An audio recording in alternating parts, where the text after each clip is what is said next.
अऊज़ु बिल्लाहि मिनश शैतानिर रजीम बिस्मिल्लाहिर रहमानिर रहीम रब्बिग़फिर वरहम व अंता खैरुर राहिमीन। आज मैं आपको बताऊंगी कि अल्लाह ताला के हुक्म से कब्रिस्तान में एक फरिश्ता मुकर्रर होता है जो लोगों के ऊपर मट्टी फेंकता है।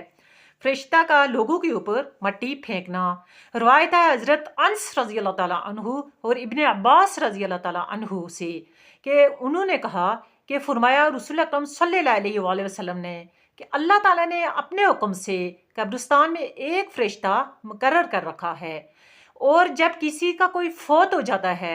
और लोग जो मैयत को उठा कर लाते हैं, जनाजे को उठा कर लाते हैं, जब उसको दफनाते हैं और दफन करने के बाद जब ये अपने घरों को वापस लौटते हैं तो उसी वक्त जो फरिश्ता वहाँ मुकर्रर होता है उस कब्र से मट्टी लेकर इन लोगों के ऊपर फेंकता है और इनको कहता है कि अब आप सब जाओ अपने घर की तरफ लौट जाओ, अपनी दुनिया की तरफ लौट जाओ, और अल्लाह ताला आप लोगों को दिल से इस मैयत को बुला दें। ये मैयत अब आप में से नहीं है और न आप इस मैयत में से हैं, ये अब अल्लाह की तरफ लौट चुकी है ये मैयत, और आप लोग अपनी दुनिया में मसरूफ़ हो जाएं। तो यही बात देखें कि थोड़ा अरसा गुजरता है, लोग अपनी दुनिया में मसरूफ़ हो जाते हैं, लोग अपनी गहमा गहमी में लग जाते हैं। यह कि जब जिस घर से जो मैयत जो फौत हो जाता है उसके घर वाले उसको थोड़े अरसे के लिए याद करते हैं, थोड़े अरसे के लिए उसके लिए दुआ करते हैं और गमगुफ़ारी करते हैं और याद करके उसको रोते रहते हैं।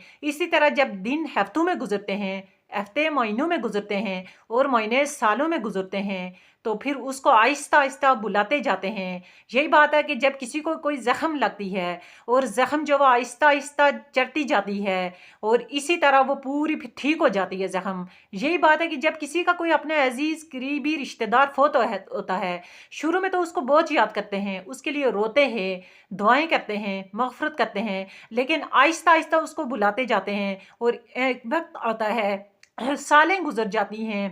और इसको बिल्कुल ही भुला देते हैं और उसके लिए मग़फ़िरत की दुआ करना हो उसके लिए दुआ करना ही छोड़ देते हैं। लेकिन हमें ऐसा नहीं करना चाहिए। अपने जो हमारे अजीज़ होते हैं, रिश्तेदार होते हैं, वालदेन होते हैं, बहन भाई होते हैं, जो हमारे अपने अजीज़ रिश्तेदार ख़ानदान वाले, बल्कि पूरे मुसलमानों को, पूरी इंसानियत को एक दूसरे के लिए मग़फ़िरत की दुआ मांगनी चाहिए। और अल्लाह पाक हम सब को एक दूसरे के लिए, अपने ख़ानदान के लिए, एक दूसरे के लिए और पूरी इंसानियत के लिए मग़फ़िरत की दुआ करने की तौफीक दें। आमीन। अस्सलामु अलैकुम व रहमतुल्लाहि व बरकातुहू व मग़फ़िरतुहू।